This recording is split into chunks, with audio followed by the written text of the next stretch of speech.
Hey everybody, in this video I wanted to show you guys how to make something that operates mainly, not only, but mainly on battery power, or something that you've lost a power cable to run on a wall socket cable like this. There are a few things that you're going to need to do this video, or at least, if you can't get all these items, just try and get something that works well in place of it. So the first thing that you're going to need is a soldering iron, just your basic soldering iron. Anything will do with something this small. If you need a 40 watt, this is a 40 watt, but if you need one like that, then make sure you get one big enough. You're going to need solder, obviously, to go on the soldering iron. And if you don't have any solder, then you can actually use the solder that's already in here. You just got to be careful because sometimes it kind of, it just kind of bleeds off.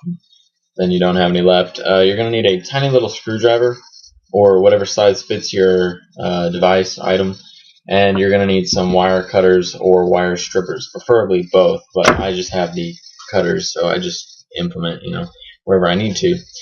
So today I'm going to be showing you how to make an iPod player that runs on 4 AAA batteries under here. If I can get this off, it's actually really kind of hard.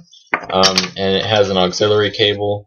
And the power input, I've already taken the screws out, that's why it's kind of falling apart, but the power input looks like a little hole, and you just kind of plug it in there. And you should be able to see by reading the text by it. It says DC 6 volts, which basically means that you can take direct current from a battery and you can plug it in here, but since it's a wall outlet plug, this pretty much means that it will convert alternating current, or AC, into DC by itself. So this is fine as well. And now this is special because if it says DC, then you can hook a wall socket up to it directly, and otherwise, you need to make sure that you hook it up right. But I'll be showing you both ways, so don't worry.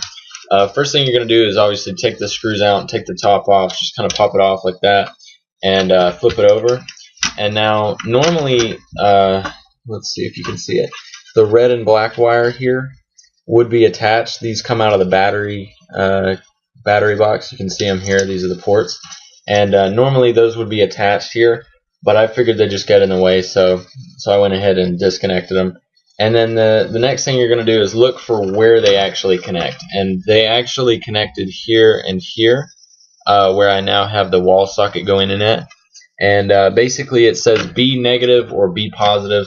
And if you need to know which one goes where without having the B negative or B positive, just look at the color of the wire. The red's the positive and the black is the negative. Next thing you're going to want is to go out and find like a Goodwill or something, anywhere where they throw away electronics, in the cords section or something. They usually have a big bucket of these. You look for an adapter or like a wall outlet that looks like this. It can't be just a plug. It has to be a plug with a big box on it. And what the box is there's a little transformer in there that converts the wall outlet, which is like 120 volts or 210 volts, something like that, into about 6 volts. And you need to make sure you get one. Whoops. You need to make sure you get one within about 0.5 volts of where you're aiming at. Any higher or lower, and you either won't power it strongly enough, or you'll overpower it and fry your circuit board and everything blow up. So you don't want to do that either. And so basically, once you have a power cable that converts the wall socket power to something in a usable range, usually within 0.5 volts, you're going to hook it to the positive and negative of where your battery hooked up at. And at this point you can disconnect the batteries if you'd like. I would, because you won't be needing them anywhere anyways, and if you need to reconnect them later, you can as you need. So that's what I did. And then once you get them connected, just so you know, okay, because people on the internet are stupid, the white wire, or not the white wire, but if they're both like black or gray and you have one with a white line on it, that white line is negative, okay? It seems like it would be positive because it's white or whatever, but it's not. It is a negative line.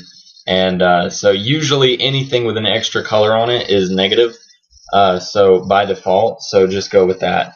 And if you see one with little like striped dashes or whatever on it, that's definitely negative. So yeah. But once you get your wires hooked up, you want to make sure that they don't ever cross or meet, because that will cause a short, and again, you'll blow up and die.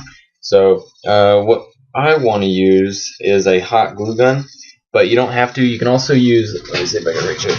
You can also use like a regular glue if it'll hold through electricity and everything. A little bit of heat on it won't matter. Everything like that. But once you cover these points up with glue or whatever, or just pretty much tape them in to where they won't cross or something like that, or if they're just far enough apart, then it doesn't matter at all. You should just be able to plug it in, and when I plug this in, you're going to see a little blue light. I forget where the light, actually I think I covered it up. No. Alright, the little blue light's right here. You should see it light up when I plug this in, unless I blow up. And then you won't see anything. So, there we go. So as you can see, the cable is running from, oh, you can't see that. Let me see, yeah. Okay, so the cable's running out of here, through down this cord, underneath my hot glue gun. God damn it. And into the positive and negative over here on the motherboard. Now the reason this works and nothing, is getting fried right now is because I have a converter that is within 0.5 volts of what I'm aiming at. So yeah, and you don't want to mess with any of the other wiring, because that really doesn't do anything, help you or hurt you. And yeah, everything's pretty much set up the way it's supposed to be. And it's definitely especially important if you have an LED, because an LED, if you put too much amperage or voltage into it, it'll usually fry it pretty quick, actually. So yeah, but these are always accurate within about a volt or so. So that should be pretty good. And yeah, you don't need very good soldering skills to do this. You really just need to make sure that you don't let the two negative and positives touch, or I should say you don't let the the one of each touch, because you'll blow up. So hope you guys enjoyed that. I know you couldn't watch me actually solder it, but I pretty much did just as good a job as that. I could just desolder it and resolder it, whatever. So that's a waste of time. And I hope you guys enjoyed it. So yeah, and I'll see you next time.